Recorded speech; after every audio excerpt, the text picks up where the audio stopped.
purihin si Yahweh, tayo po muli ay nagkita-kita. Amen? Malakas. Bagamat hindi in perfect health, at least we are alive and kicking and moving. Amen? Sinabi ko hindi in perfect health kasi talaga naman hindi tayo in perfect health. Diba? Some of us, meron tayong mga pre-existing illnesses like me, like your pastor. At dito po sa Psalms 122, open your Bible there. Psalms 122. Verse number 1. Okay, sabi po dito ni David,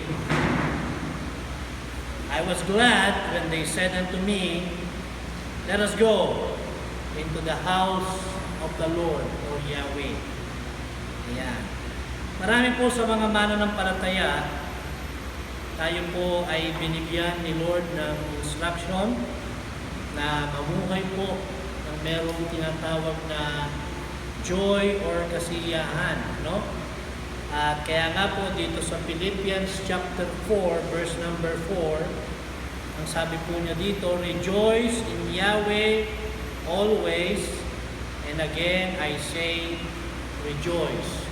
Mahirap po tayong maging masaya kung yung mga ipinagagawa po sa atin ng Panginoon ay hindi natin faithfully na nagagawa sa ating Christian life. And that includes our life of going to church on a regular basis, which is considered today being the house of God. No? Pag sinabi po natin house of the Lord, we are referring to His tabernacle. Sa Old Testament po, ang kanila pong place of worship ay sa pamamagitan po ng mga movable na tolda. No? Kasi lagi po silang nag-go around, nag-journey until such a time na sila po ay sinettle ng Panginoon into a much permanent place, and then nagkaroon po sila ng tinatawag na temple. Pero sa panahon po natin ngayon, ang house of the Lord po is actually any place, any permanent place na kung saan tayo po mga mananampalataya ay nagtitipon. And we must remember that we have only one purpose of coming here together in the house of the Lord, and that is to worship Yahweh. Amen po. To worship God, and some of us ay talaga naman pong masasabi natin na ito ay naging very highlight ng ating mga buhay.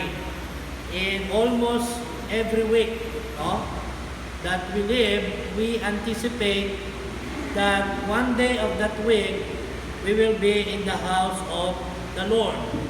Si David po sa kanyang buhay, makikita po natin ang kanyang attitude toward the house of God. Kaya nga po dito sa Psalms 122 and verse 1, ay sinabi po niya na siya daw po ay natutuwa nung sinabi sa kanya, tayo ay pumaroon sa tahanan ng Diyos. Amen ba? Ikaw, ako, paano natin ito ginagawa sa ating mga buhay? What is our preparation of coming to the house of the Lord? Alam naman po natin, if we look back on how Abraham and his son Isaac went into a far traveling, no, para lamang po makapag-worship sa Panginoon, he made a lot of preparation of doing so. Naghanda po siya ng kanyang offering, naghanda po siya ng kanyang alay, iginayak niya po ang kanyang anak, and then they traveled a distance po para lamang pumunta doon sa isang lugar na designated ng Panginoon para siya ay i-worship. Kaya tayo man din sa ating pag-worship sa Panginoon, it needs a lot of preparation po. In Psalms 42 po, verses 1 to 4, sabi po dito again ni David, being one of the writer of the book of Psalms. Hindi lamang po si David ang may akda ng aklat ng mga awit. No? Book of Psalms is the jingle or the songbook or the hymnal of the Old Testament believers or the Jewish people. No? Yan ho ang kanilang hymnal book, yung Book of Psalms. Kasi lahat ng nariyan ay mga awit. Lahat ng mga awit na yan ay ginawa sa pamagitan po ng para siyang nananalangin habang umaawit. Alam niyo ba yan na kapag umaawit kayo, para din kayong nananalangin.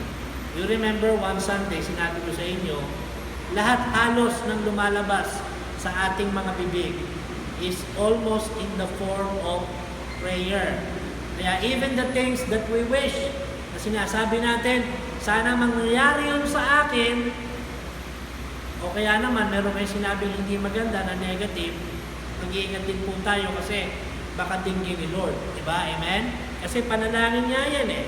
Now here in Psalms 42, verses 1 to 4, ang sabi po, as the heart panteth after the water brooks, so panteth my soul after thee, O Elohim. Kung paano daw po na itong tupa o ito pong tinatawag na sabihin natin heart, no? O usa ay nagnanais po. Okay? Naghahanap siya ng sariwang tubig na maiinom sa batis. Ganon din daw po dapat may paghahanap ang ating mga kaluluwa para sa Diyos, para kay Elohim. Amen ba? And there are several ways where we can apply this into ourselves. And you can choose from these ways. No? One of the ways po ay ang ating personal Bible study or our devotion. Meaning to say, kahit hindi tayo nagtitipong ganito, dapat sa sarili mo, bilang mananampalataya, gaya ng isang tupa o usa na may pagkauhaw po sa tubig sa batis, dapat meron tayong ganun longing to learn, to study, to hear God's Word. At yan, pwede natin gawin sa ating pansariling pagbabasa o pakikinig, salita ng Diyos, o sa pamagitan po nitong sama-sama nating pagtitipon. Hindi po ba? Sabi sa verse 2, my soul thirsted for Elohim. Ang aking kaluluwa ay nauuhaw kay Yahweh, kay Elohim, sa Diyos, for the living El. When shall I come and appear before Him? Nakita nyo ang totoong mananampalataya, may longing na makita sa Elohim. Amen ba? Amen ba? Kaya sabi ko po sa inyo, okay lang yung meron tayong konting takot. Huwag lang masyado. Amen? Huwag lang masyado kasi pag naging masyado yung takot mo, yung dapat na gawin mo para kay Yahweh, gaya ng ating pagsamba, gaya ng ating pagtitipon, hindi mo na magagawa. Dito, sabi nga po ni David, yung kaluluwa niya may pagkauhaw kay Elohim at meron siyang pagtatanong, when shall I come and appear before Elohim? Ang buhay po kasi ng isang mananampalataya ganito. Because we are saved and we know for sure if we are saved that if we die anytime, where do we go? We go in the presence of the Lord. Amen? Sabi nga po, to be absent from this body is to be present with the Lord. Ang mawala sa katawang ito ay ang mapa sa Panginoon. Although not all of us are willing and ready to die anytime, but the right attitude of a true believer is that you must be always ready when your time comes. When our time comes. Amen ba? We don't know when. We don't know where. We don't know how. But it will surely come. Hindi natin alam kailan. Hindi natin alam saan. Hindi natin alam kung paano. Takot tayo sa COVID, pero hindi naman pala yun ang ikamamatay natin. Ikamamatay pala natin dahil mali tayo tumuwid. Hindi tayo tumuwid sa tamang tawiran. Nasagasaan tayo ng lukulukong tricycle driver, patay. At marami nang nagkaganyan, hindi ba? Amen ba? Ang kamatayan, wala sa edad, alam natin yan. Maraming malalakas at bata na bigla na lamang namatay. Meron tayo mga kilalang ganyan. Ako may kilalang ganyan, bata, malakas, masipag maghanap buhay. Biglang kinapitan ng sakit na hindi maipaliwanag ng doktor, ng medisina, ng ospital. Wala na siya. Patay na. Meron din akong alam at narinig, hindi nga lumalabas ng bahay. Hindi nga nag-iingat ng sobra. Wala rin. Patay din. Wala ho sa ganun ang ating buhay. In fact, if you will read the book of Psalms chapter 23, let us go there in Psalms 23. Alam niyo, ito po ang isang favorite chapter ng maraming mananampalataya. And we overlook the meaning of it, especially in this time of pandemic. Look at what this verse says. The Lord is my shepherd. I shall not want. Sino raw tayo po bilang mga tupa, ang Panginoon talaga ang ating pastor. Amen ba? We are just His under shepherd. The chief shepherd, the great shepherd, and the good shepherd of our soul is no other than Yahweh through His Son, Yeshua Christ, and the Holy Spirit working in us. Ang sabi mo dyan, anong ginagawa niya sa atin? He maketh me to lie down in green pastures. What is a green pasture for the sheep? Provision. Amen? We are not even to worry about how the Lord will provide for our needs. Sapagkat yan ang ginagawa niya sa kanyang mga tupa. He maketh them to lie down in green pastures. He leadeth me beside the still waters. Ang tupa kasi, hindi iinom niya sa umaagos sa tubig. Gusto niya kalmadong batis. Parang tayo. Hindi naman tayo basta-basta iinom ng mga inumin ng kung saan-saan. Kaya nga sumikat ang bottled water, di ba? Kasi gusto natin malinis na tubig. But the thing is, Yahweh knows how to provide for His children, for the sheep of His pasture. Verse number 3, anong sabi? He restored my soul. Sino nagpapagaan ng ating kalooban? Alam nyo, pag tumutok kayo lagi sa balita, magugulumihanan kayo. Masyado kayo mag-aalala. Masyado kayo mag-worry. Lalo na ngayon, iba-iba na ang balita. Sabi, pwede na. Sabi, hindi. May mga doktor, sabi, pwede nang tanggalin yan. Yung mask na yan. Yung face shield na yan. Of course, bilang protocol naman ng IATF, hindi pa rin pwede. Hindi ba? Pero ako, sa experience ko po, nung kasagsagan. Yeah. Nung kasagsagan ng COVID, January, hindi ba't nandun kami sa source ng COVID? Sa teritoryo ng China? Nasa Hong Kong kami. Nasa Macau kami. Yung kasama namin doktor, na may sariling ospital sa Macau. Kahit kailan nakasama namin sa Macau, hindi siya nagsuot ng face mask. Hindi siya kumbinsido. Doktor yun. So si Pastor Eloy, tsaka ako gumaya. Yung entire time na nasa Macau kami, pag namamasyal kami, wala rin kaming face mask. Pero malinis po ang Macau. Yung dating tourist place ng Asia, na kung saan punong-puno ang tao. Malinis. Bakit? Kasi nga kasagsagan po ng COVID noong time na yun. Pero tingnan nyo, sabi dito, He leadeth me in the paths of righteousness for His name's sake. Even our daily lives po, no? Kaya minsan, maganda po, smooth ang takbo ng buhay natin. Parang nakaganap tayo ng kalooban ni Lord, hindi tayo nagkamali, sapagkat meron tayong guidance ng Panginoon. Amen ba? Because He is our true leader.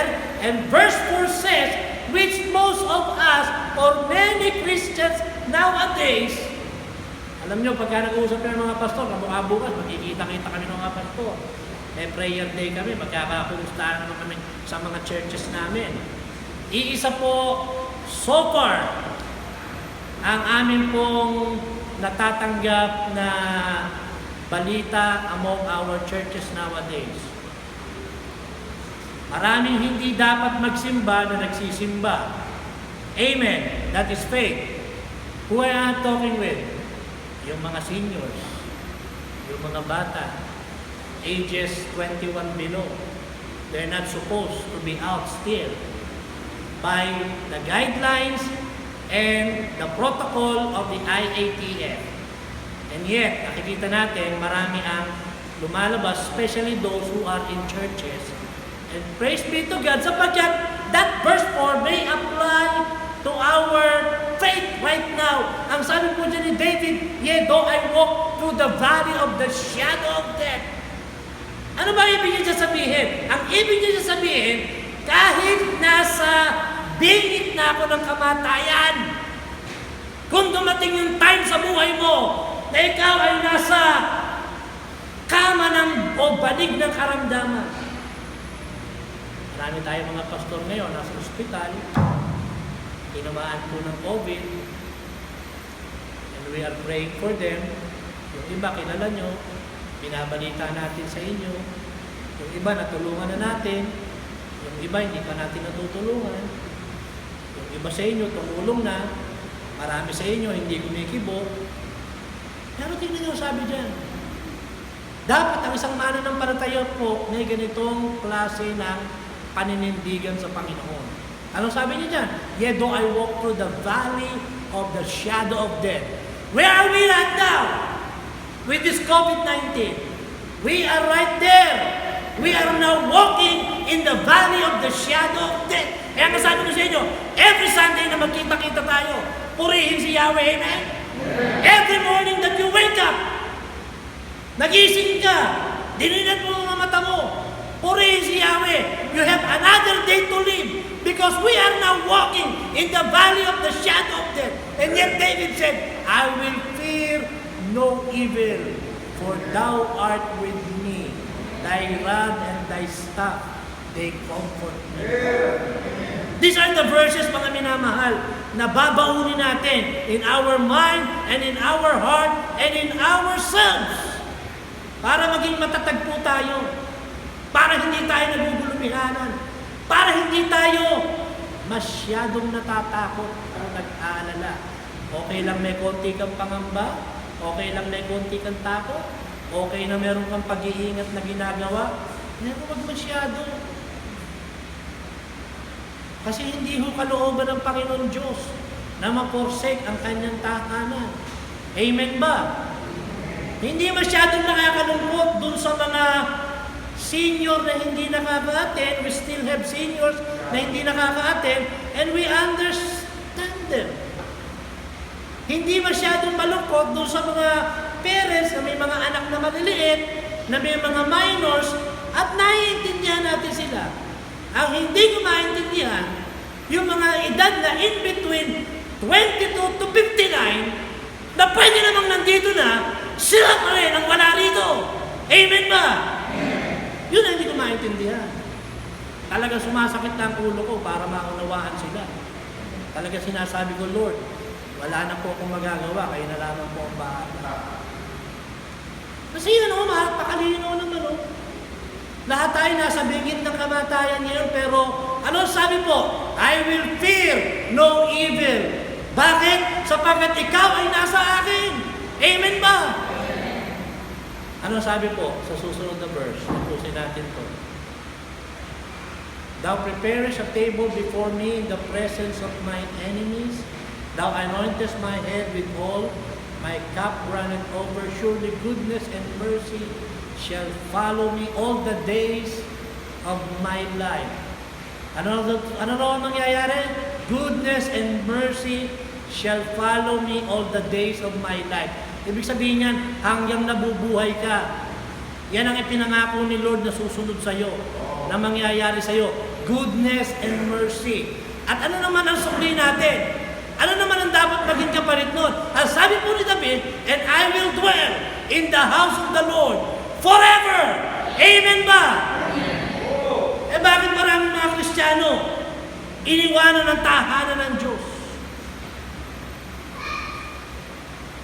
Yung mga pastor po, ang hard cry nila ngayon, yung mga pwede nang magsimba na hindi pa rin nagsisimba. Talagang nananangis po ang mga pastor dyan. Yung mga edad 22 hanggang 59, walang responsibilidad, sarili lang nila ang dadalhin nila, hindi pa nila madala. Ako, I appreciate all our seniors, yung mga seniors na nandito, kahit hindi pa naman talaga totally allowed to be here, pero nandito kayo. Praise Yahweh, amen? Yung mga kabataan natin naririto na hindi pa naman talaga allowed, pero narito kayo. Praise be to God. Sapagkat yan po ang dapat na maging right attitude na isang mananampalataya. To dwell in the house of the Lord forever. We used to say na maraming tao pumapasok lang sa tahanan ng Diyos kapag birthday nila, lalo na yung mga unbeliever, ha? Sa kanilang simbahan, di ba? I know of some. Yung tatay ko dati, parang gano'n. Isimba lang pag birthday. Pag Pasko. Di ba? Kailan pa? Pag, di ba? Kasabihan pa, pag may bulak mo sa ilong. Time of death. Pero tayo mga mananampalataya, hindi gano'n. Because we know that church life must be part of our healthy Christian life. Amen ba? Dito tayo na-feed, dito tayo pinapakain. Tingnan nyo, balik tayo sa Psalms 42 verses 1 to 4. Psalms 42 verses 1 to 4. Ang sabi po sa verse 3, my tears have been my meat day and night, while they continually say unto me, where is thy Elohim? When I remember these things, I pour out my soul in me, for I had gone with the multitude, I went with them to the house of Elohim, with the voice of joy and praise, with a multitude that kept holy day. Tingnan natin sa Lamentation chapter 3. Another favorite verse ko po sa aking buhay Kristiyano ng pagsunod sa Panginoon. Sabi dito po ni Jeremiah, the weeping prophet, was the one who wrote the book of Lamentation. Diba? This I recall to my mind, therefore have I hope. Dapat talaga meron kang inaalala para may pag-asa ka. Amen ba? Pag wala kang maaalala sa mga salita ng Diyos na nilagay mo sa puso mo, na napunta sa mind mo dahil nasa heart mo. Di ba sabi po, thy word have I hid in mine heart that I might not sin against thee. Kaya tayo nagiging matatag at malakas sa kasalanan at nakakaiwas sa kasalanan is because of the Word of God that we hid in our heart. Thy word have I hid in my heart, that I might not sin against him. At dito naman po, kaya nasabi ni Jeremiah na meron siyang naaalala dahil meron niya po siyang binasa. Meron siyang narinig. At dahil meron siyang nabasa ng salita ng Diyos at narinig ang salita ng Diyos, meron siyang malaking pag-asa. Amen ba? Ang tao habang may pag-asa, may buhay. Sabi nga ng programa ng aking kapatid tuwing umaga, when there is hope, there is life. Amen. Who are the people who are taking or committing suicide? Yung mga hopeless, nawala ng pag-asa. Kaya huwag ka mawawala ng pag-asa bago anong magawa mo. Amen. Kasi hanggat may pag-asa ka, may buhay. At kung meron kang naitago sa isip mo at sa puso mo na salita ng Diyos, talagang malaki ang pag-asa mo. Hindi ka mawawala ng kawalan ng pananampalataya, hindi manghihina ang pananampalataya mo, hindi laliliit ang pananampalataya mo. Sabi po sa verse 22, it is of the Lord's mercies that we are not consumed. It is of the Lord's mercies that you and I are alive, moving, and kicking. Amen ba? Kaya ka po buhay at ako, hindi dahil nakapag-ingat ka. Mga kapatid, kahit anong kapal ng face mask ay takip mo dyan. Pag gusto ni Lord na lumusot dyan ng virus, lulusot dyan. Amen ba? Sabi ko po sa inyo, ang talagang may hawak ng buhay natin, hindi ang face shield, hindi ang face mask, hindi ang social distancing, kundi talagang ayon sa kalooban at kapasyanan ng Panginoon. Kailan ka at ako niya tatawagin? Sapagkat sabi niya, it is of the Lord's mercies that we are not consumed because His compassions fail not. They are new every morning. Great is thy faithfulness. Amen! Yan ang ibig sabihin ng every gising is a blessing. Di ba? Nabuhay ka, blessing ni Lord. You were given another day to live. Live your life to the fullest.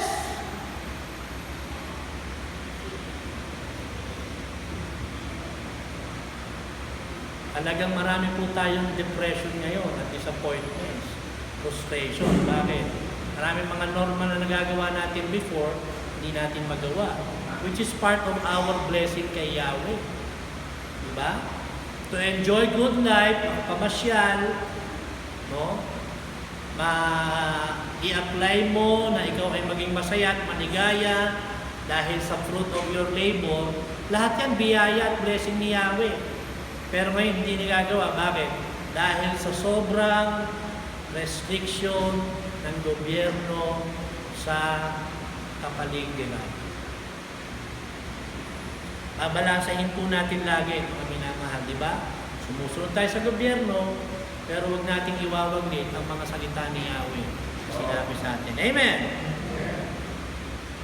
Psalms 84:1 and 2. Ang sabi po dito, Psalms 84:1 and 2. How amiable are thy tabernacles, O Yahweh of hosts. My soul longeth, yea, even fainted for the courts of Yahweh. My heart and my flesh crieth out for the living El.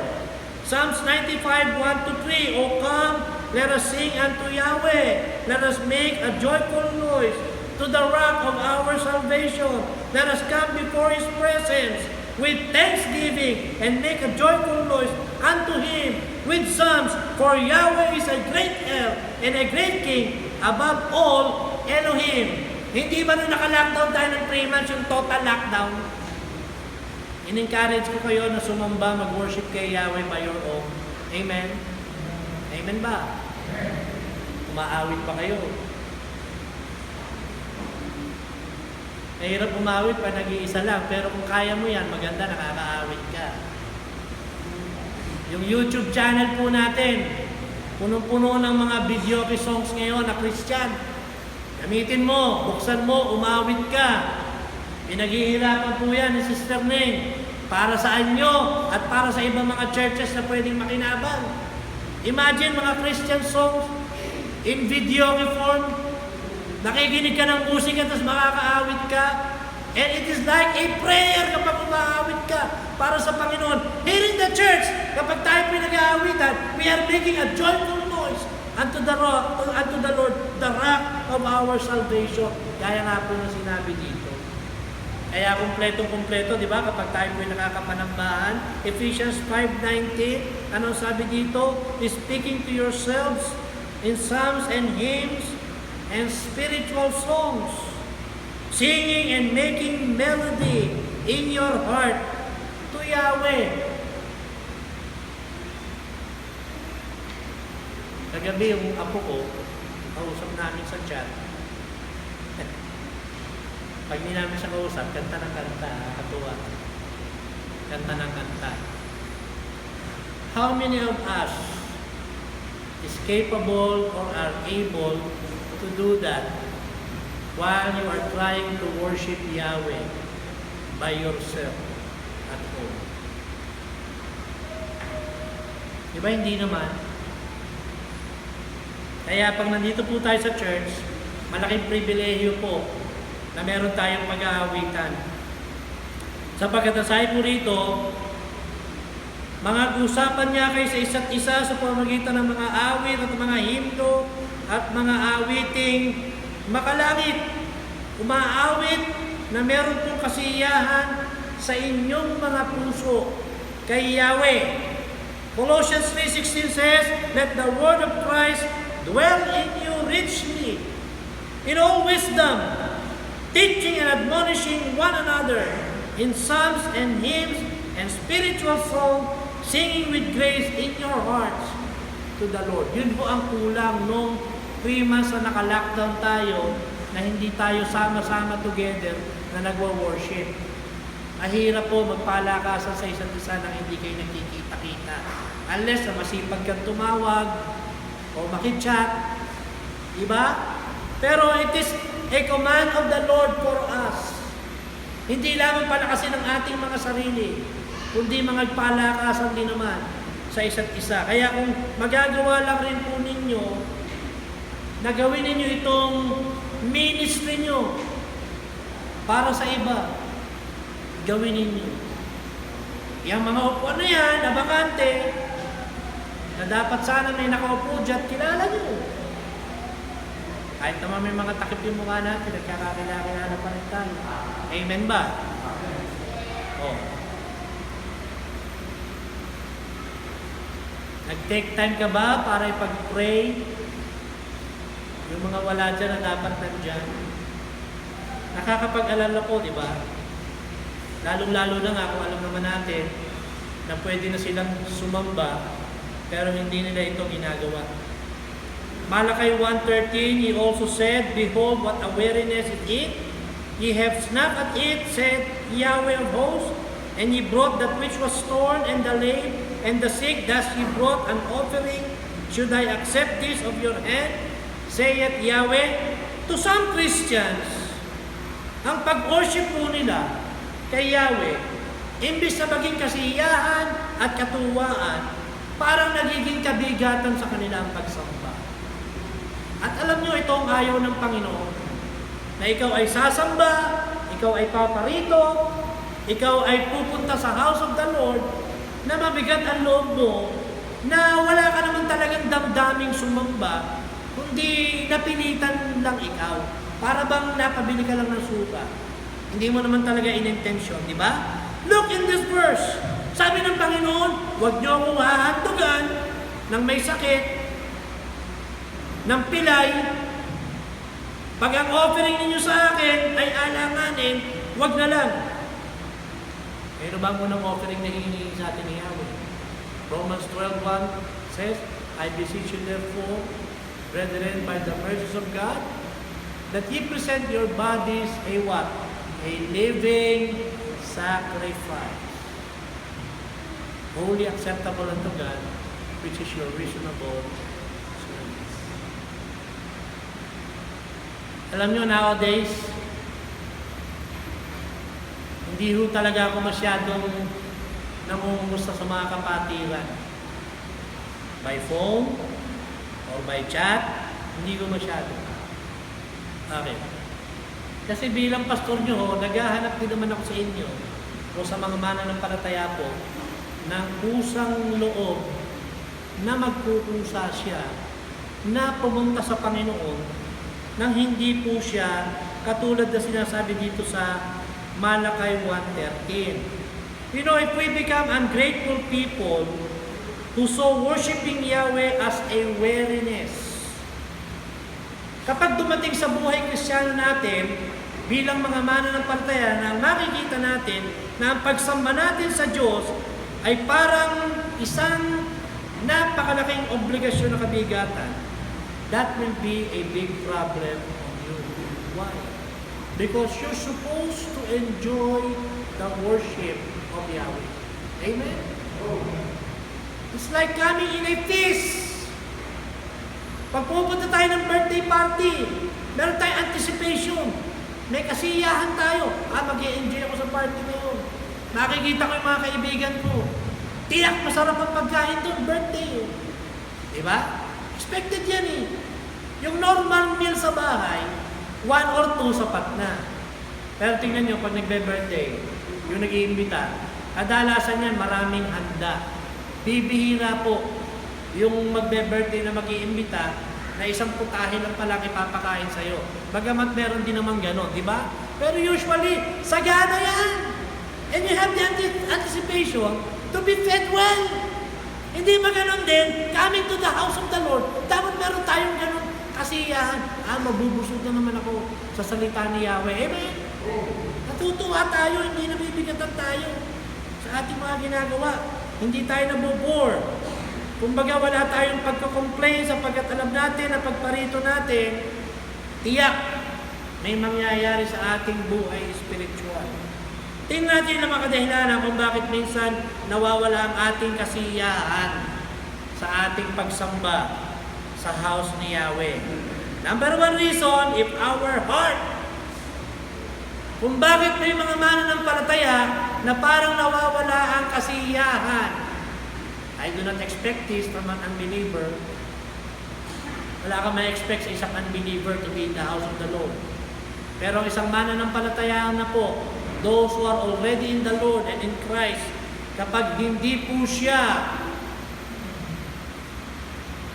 nasisiyahan sa pagdalo sa bahay-sambahan ng Panginoon, kapag ang isang Kristiyano ay para bagang lagi mo pang pinipilit o hinahatak o hinihila.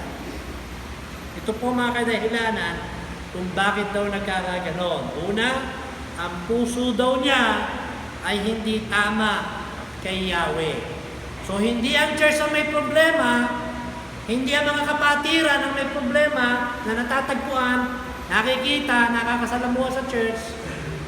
Hindi rin ako. Baka minsan, dinadahilan mo pa dahil ayaw mo sa akin. Diba?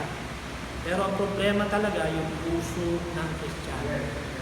Sabi po sa Matthew 5:8, "Blessed are the pure in heart, for they shall see Yahweh." Kaya minsan, ayaw natin katagpuin si Yahweh sa kanyang tahanan sapagkat hindi nga po wagas at malinis ang ating kapusuan. Hebrews 10:22 says, "Let us draw near with a true heart in full assurance of faith, having our hearts sprinkled from an evil conscience and our bodies washed with pure water." Don't you ever look your brethren. Huwag na huwag po natin sasabihin, bakit siya? Bakit si ganon? Bakit si ganito? We always look to ourselves. Amen? Lahat ng ginagawa natin para sa Panginoon. Para hindi ho tayo madamay. Ang isa pong puso may have become corrupted with weeds that are choking the word of Yahweh out. Parang halaman. Alam niyo, pag umakit ako sa itaas, gagardening po ako dyan. Merong naliligaw dyan na na damong gumagapang, sinasakal yung ibang halaman. Tinatanggal ko ho yun. Bakit? Kasi hindi ho nagiging tulong doon sa halamang ginagapangan niya. Ganon din po yung corruption sa ating buhay. James 4:8 says, "Draw nigh to Yahweh, and He will draw nigh to you. Cleanse your hands, ye sinners, purify your hearts, ye double-minded." Talagang dapat inilalapit natin ang ating sarili sa Panginoon, lalo na sa panahon ito. Amen? Amen ba? Amen.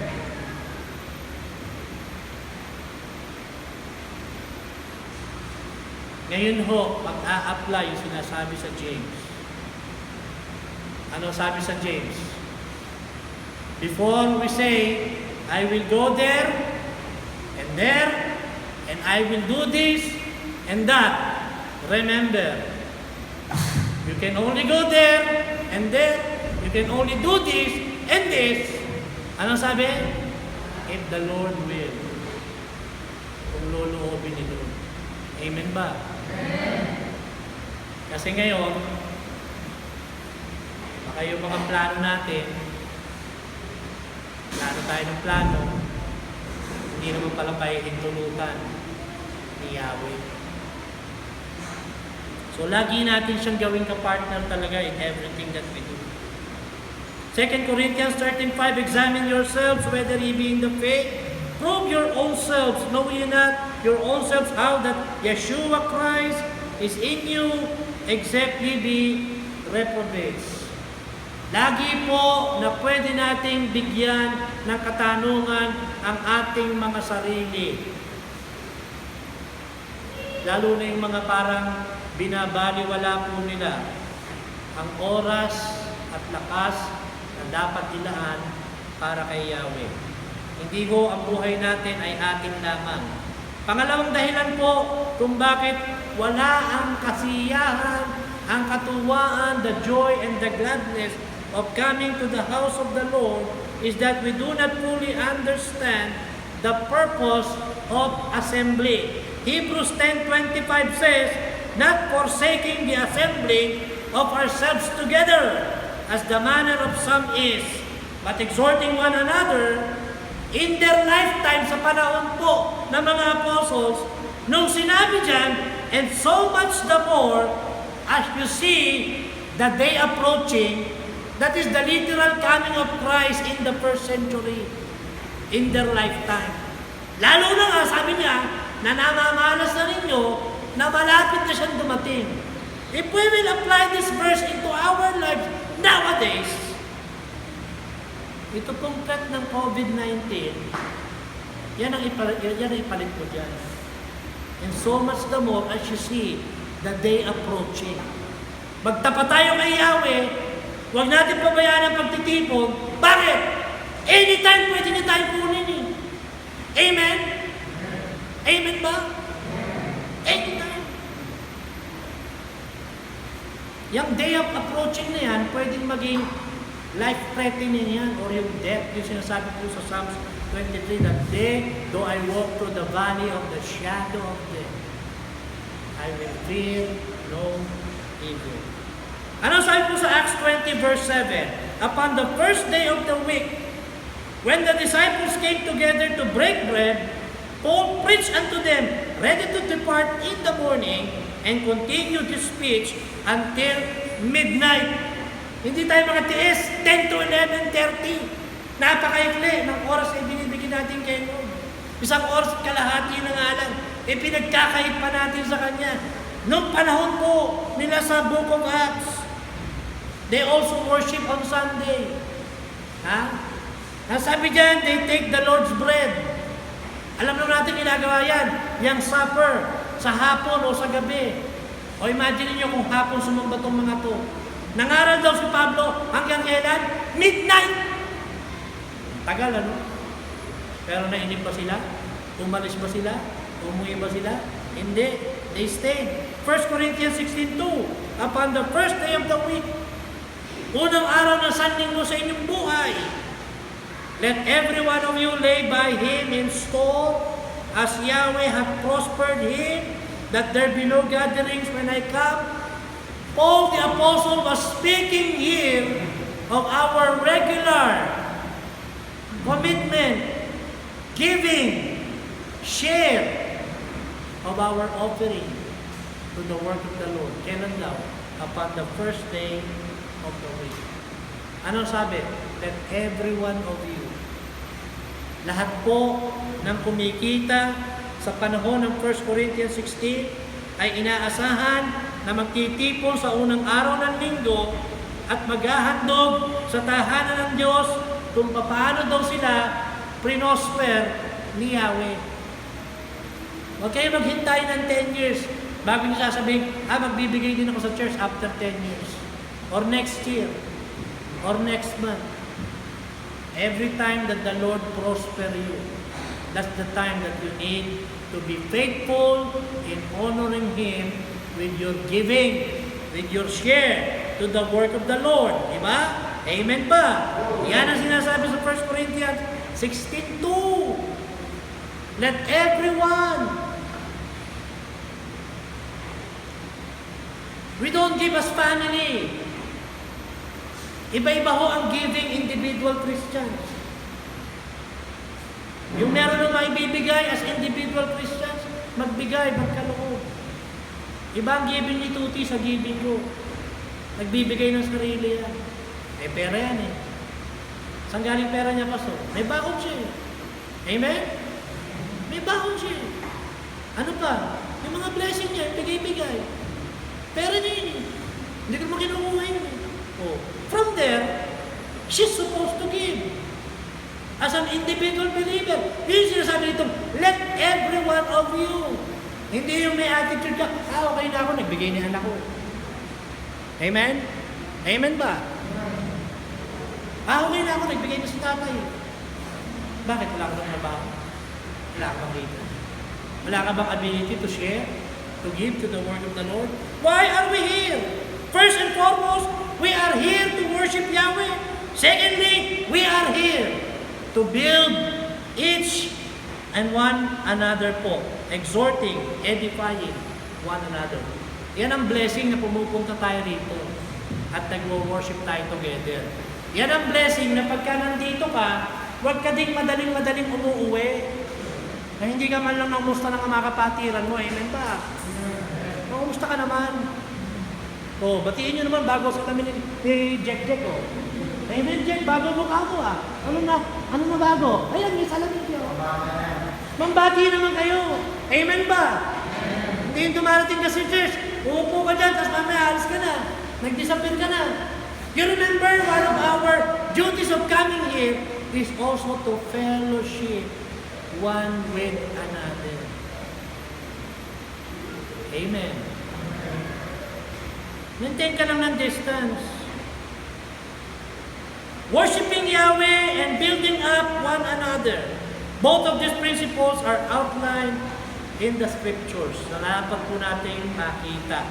Pangatlong kadahilanan kung bakit merong mga nagpapabaya sa pagsamba sa Panginoon. And by the way, kahit kailan po,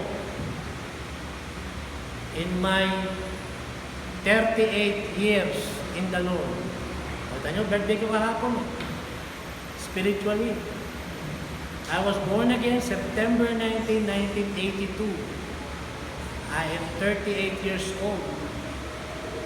Sa akin pong 38 years in the ministry, hindi ko po naging ugali na mangangaral o magtuturo nang meron akong matatamaan. Kung tamaan kayo, hindi ko po sinasadya yun. Sabi nga po ni Bob Carlyle before, if the shoe fits, wear it. Kasya sapatos sa'yo, suot mo. Diba? Sabihin kung tinamaan ka. Imagine, kabukha po nitong mensaheng ito. Midweek pa lang niluluto na to. O, paano lang sabihin mo, pinatamaan na naman ako ng pastor. Hindi, ba't kita patatamaan? Napaka-special mo naman. Para gagawa ko ng mensahe para sa'yo. Amen ba? Pag gumawa ka ng mensahe para sa lahat, yung lahat pwede makinabang. Oh. Kaya wag mo isipin yan, sapagkat tayo po ay nag-aaral sa salita ng Diyos, and we do try as much as possible po to be fair to all. Pangatlong reason po kung bakit hindi ka magiging masaya sa pagpunta sa house of the Lord, because you are not spiritually minded. Yun talaga ang dahilan. Hindi ka kasi talaga spiritually minded. Kasi kung spiritually minded ka, and the Word of God ay inihambing sa pagkain spiritual, pagkain pisikal. Alam mo yan, amen. Umusal, tanghalian, hapunan, merienda, midnight snack. Oh, yan ang mga pagkain pisikal. Anything na nilalagay mo sa bibig mo, pagkain pisikal. Spiritual, the Word of God. Ihambing mo. Sino mas lamang? Laging lamang ang physical food. Diba? So the reason why sometimes we are not glad and happy to be coming to the house of the Lord is because we are not spiritually minded. And that's why you need to be trained. You need to be developed to maging spiritually minded ka so that you will love coming to the house of the Lord. Sabi nga po sa Ephesians 2:19, we are citizens of heaven. Pag citizen ka na isang lugar, kahit nasa ibang lugar ka, hindi ka pa rin magiging ganap na masaya. Tingnan niyo yung mga kababayan natin na nagpalit na ng citizenship. Diba, hindi naman sila nakakalimot. From time to time, nandito, namamasyal sila. Bakit? Kasi dito talaga yung citizenship nila. Ang tao po, at least, meron siyang 3 citizenship. O ang Pilipino. Filipino citizen ka. Kasi you were born here. Nag-migrate ka. Pinili mo na manirahan sa ibang bansa. O that's another citizenship, di ba? Kung ano mang bansa yung kung saan ka nag-migrate. O saan siya nag-migrate. Pangatlo po, kung siya'y mananampalataya, citizen din siya ng heaven. At dapat po, pinahalagahan natin yung citizenship natin sa heaven. We are all sojourners and pilgrims, according to 1 Peter 2:11. And we must not forget this. Ano yung hindi natin kalilimutan? Sabi po sa Colossians 3:1 and 2, if ye then be risen with Christ. Who are these people? These are the people who have been born again. These are the people na ligtas, Kristiyano, isang mananampalataya. If ye then be risen with Christ. Ano hahanapin natin? Seek those things which are above, where Christ seated on the right hand of Yahweh. Set your affection on things above, not on the things on the earth. To be honest and be practical, we all want to have a good, enjoyable, pleasurable, joyful life on earth. Tama? Amen? Amen? Amen? Sino gusto mo sa lahat ng buhay niya? Wala. Lahat tayo, of course, gusto natin maging maligaya, masagana, masaya, maunlad, malusog ang ating buhay sa lupa. Wala kang masama dyan. Lahat po yan ayos lang. Lahat po yan tama. As long na hindi mo pinapabayaan ang relationship mo kay Lord. Amen ba? You all deserve these things. Deserving mo natin yan. Sabi ni Yahweh, binibigay naman niya sa atin yan. Kaya di ba sabi niya, enjoy the fruit of your labor. Mag-enjoy ka, masiyahan ka sa bunga ng iyong pinaghirapan. Sapagkat gusto naman ni Yahweh, maging masaya ka, tayo, maging maligaya tayo, maging maunlad tayo, maging malusog tayo, maging mabuti tayo. Lahat ng magigandang M na naiisip mo, idugtong mo na. Pero wag lang natin kalilimutan. Amen. You review and study Deuteronomy 8. Make it a part of your life. Deuteronomy 8 na nagsasabi, pagka ikaw ay nabusog, kapag ikaw ay nasiyahan, at kapag ikaw ay umunlad, wag mo kalilimutan siya. Amen ba? Tatanda ko si Pastor Herel, yung pastor ko, dinalaw daw siya sa ospital. Sabi ng Kristiyanong pasyente na dinalaw niya sa ospital, pinagmamalaki niya yung kinuhang part ng body niya, yung ano yun? Gallstone, yung gallstone. Sabi niya, Pastor, look at my gallstone, nasa bote. Sabi naman ni Pastor Herel, I don't see any gallstone here. Ha? Ganun laki, Pastor. Sabi ni Pastor Herel, no. What I see here is your tithes and your offering.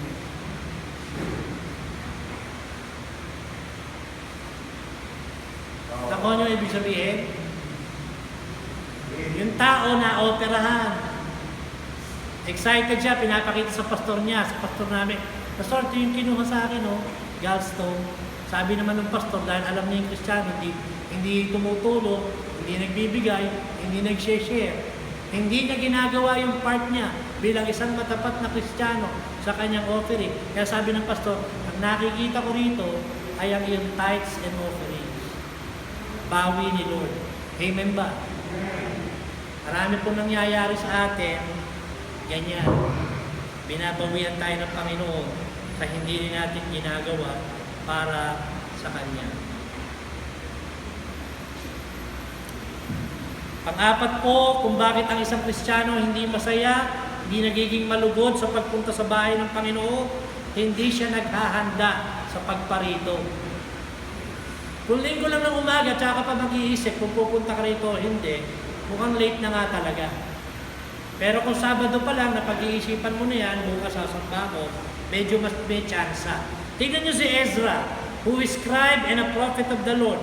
Ezra 7:10. Ang sabi dito, for Ezra had prepared his heart to seek the law of Yahweh and to do it and to teach in Israel statutes and judgment. David said in Psalms 122:1, I was glad when they said unto me, let us go into the house of the Lord. Ang pagparito po, ang pagsamba, may kaukulang paghahanda ng ating mga sarili. Even in dealing with our offering, our giving, sabi nga po sa 2 Corinthians 9:7, tingnan nyo, para hindi rin po kayo parang nabibigla lamang kung lumalapit dito. No? Sana hindi gano'n. Kasi, tingnan nyo sabi sa 2 Corinthians 9:7, every man according as he purposeth in his heart, so let him give. Sino daw po yung talaga nagbibigay ng tama at maayos sa gawain ng Panginoon? Those who purpose it in his heart. Sabi ng isang pastor na nakausap ko ng isang araw, abuti pa daw ng lockdown. Yung mga Kristiyano, pag hindi nakakarating, nagpapadala ng offering. Isang pastor to hindi ako to. Sabi niya, observation niya sa mga tao niya, nung lockdown, pag hindi nakakarating yung mga tao, nagpapadala ng offering sa kanya, sa church. Ngayon, nagsisimba na yung mga tao, sabi niya, pastor, ang laki naman na attendance namin, umaabot niya kami ng 80. 80, kita nyo, parang 4 times na attendance natin. Pero sabi niya, offering namin, kakarampo. Bakit gano'n? Ito po ang reason. Kasi hindi pinopurpose. Kahit nasaan ka, kahit anong sitwasyon sa buhay, if you will really prepare and purpose something in your heart to do a good thing for the Lord, magagawa mo. Amen ba? Ano sabi dito? Every man, according as he purposed in his heart. So let him give, not grudgingly, or of necessity, for Elohim loveth a cheerful giver. Kaya anong gagawin ng pastor na yun? Sabi niya, pastor, alam ko na, magagawa ulit ako ng project para mag-involve ulit ang mga tao. Sabi ko, amen. Kita mo naman yung mga tao mo, gano'n na pag may project, nag-i-involve Amen? Maganda yun. Hindi yung may project mo na, wala pa rin pakialam yung mga tao. Diba? So, alam natin, pandemic niyo. Pero hey, hindi natin pwedeng alisin ang ministeryo ng Panginoon sa ating buhay. Kahit pandemic, tuloy-tuloy na may gawain ang Panginoon. Amen. Dito po sa Acts 17:11, ang sabi po rito, yung mga brethren in Berea, these were more noble than those in Thessalonica, in that they received the word with all readiness of mind and searched the scriptures daily whether those things were so. It is a matter of the heart attitude that we can receive the word of the Lord with a readiness of mind. Kapag yung utak natin hindi sumasang-ayon sa nasa ating puso. Kasi nga, may problema po yung ating puso. Sabi po sa Acts 10:33, they were all there when Peter arrived and gladly received the word with all readiness. When you come here to the house of the Lord, you must come prepared, your heart cleansed, your heart pure. You confess to the Lord already that whatever you will hear, about to hear from the teaching of His word, you must be ready to take it and accept it. Huwag kang uuwi na mabigat ang loob mo, na sasabihin mo, sobra naman yung preaching ni Pastor. Talagang tinamaan na naman ako ng sukdulan. Eh di amen nga. Mabuti may pakiramdam ka pa. Amen. Mahirap kapag wala ka ng pakiramdam. Mas lalo kang mag-alala kung uuwi ka nang hindi ka man lang tinamaan sa salita ng Diyos. Ako nung katulad nyo na nakikinig pa lang sa akin, Pastor, sensitibo ako eh. Kasi niya, umiiyak pa ako sa harapan sa altar. Hindi ko binabaliwala yung narinig ko sapagkat ano man ang aking narinig sa pulpito, alam ko, pananagutan yun ng pastor na nangaral. At yun, sagutin natin sa Diyos, kay Yahweh, kung anong gagawin nating aksyon. Kung negative ba o positive. Be like the Bereans. Be ready in your mind. Whatever you hear, search it thoroughly. Kung nakita mo na sa scripture naman, gawin mo. Be like those people na kasama po ni Pedro. Na nung si Pedro ay parating sa kanila, sa house ni Cornelius, lahat ng kamag-anak niya, tinawag niya, sabi niya, hali kayo, makinig kayo sa salita ng Diyos, sapagkat si Pedro ay papunta rito sa atin. Last at panghuli, tayo po ay hindi nagiging maligaya sa pagparito sa tahanan ng Diyos. Kung meron tayong improper attitudes toward our brethren. Yan ang mahirap kung kaya minsan ayaw magsimba ng isang tao ay dahil meron siyang iniiwasan dito. Amen ba? Kaya dapat ang ating relationship with one another ayos. Dapat wala tayong atras sa kapatiran. Noon pa sinasabi ko na yan eh. Kapag may atras tayo sa kapatid, minsan, dahilan niya kaya ayaw nating sumimba. Kaya ayaw natin sumamba kasi meron tayong iniiwasan. Hindi ho dapat na magkaganon. Bakit? Sapagkat sinasabi po, ikinukuman sa atin ng salita ng Diyos na tayo po ay kinakailangan merong pagtitinginan, pagpapahalaga sa isa't isa. Sabi nga po sa Philippians 2:3-4, let nothing be done through strife or vainglory, but in lowliness of mind, let each esteem other better than themselves. Kaya ito pala magandang attitude. Sabi sa verse 4, look not every man on his own things, but every man also on the things of others. Lagi natin bigyan ng preference ang kapatiran natin. Huwag tayo magmamataas, huwag tayo magmamalaki. Kailangan meron tayong pagpapahalaga sa isa't isa. Kailangan meron kang pag-aalala. Pag nakikita mo, bakit wala si kapatid? Hindi yung sasabihin mo, mabuti nga sa kanya, wala siya. Huwag na nga sasanan, magpapakita rito. Ayaw ko na makita ang pagmumukha niya. Di ba hindi ganun? Kundi meron po tayong worries. Ano kaya nangyayari? Bakit ganun? Romans 15:1-2. Sabi po rito, Romans 15:1-2, we then that are strong ought to bear the infirmities of the weak and not to please ourselves. The moment na inaakala mong malakas ka, matibay ka, nakatindig ka, sabi nga po sa salita ng Diyos, take heed lest you fall. To those who think they standeth strong, take heed lest you fall. Okay? So, sana po, mga minamahal, yung mga tinalakay natin na 5 kadahilanan kung bakit ang isang mananampalataya ay hindi magiging maligaya o walang excitement o wala po siyang joy of coming to the house of the Lord. Those are some of the several reasons. Marami pang dahilan. Marami pa. these are only some of the reasons why a believer or a Christian will not enjoy and be glad of coming to the house of the Lord. Tayo po tayo lahat. Umawi tayo sa Panginoon.